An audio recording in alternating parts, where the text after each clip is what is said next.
The leg extension machine is a single joint isolation exercise that targets all four of the quad muscles.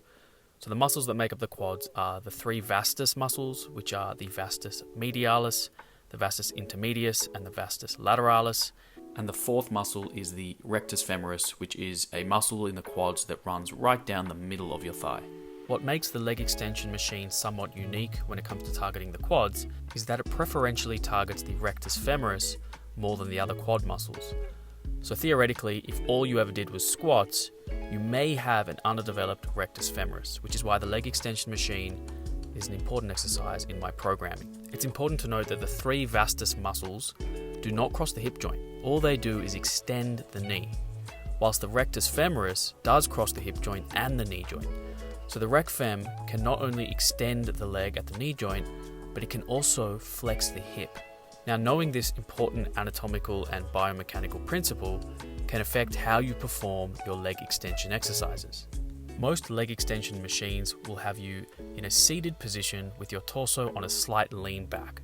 So the angle of your hip is not necessarily 90 degrees, but just a little bit more than 90 degrees. What this means is that you are able to optimize the length of the rectus femoris muscle, because if you're sitting at 90 degrees or even more of a forward lean, the rectus femoris becomes so short at the hip that it becomes very difficult to extend your knee. So you want to be leaning back a little bit. So the leg extension machine trains the rec fem at a slightly shorter muscle length than, say, for example, the reverse Nordic.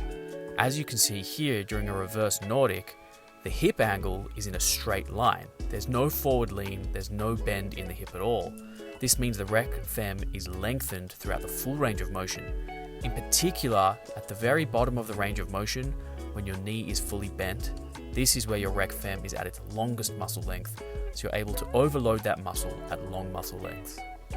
Remember, this exercise is all about mind-muscle connection and creating tension in the quads and trying to maintain that tension throughout the full range of motion.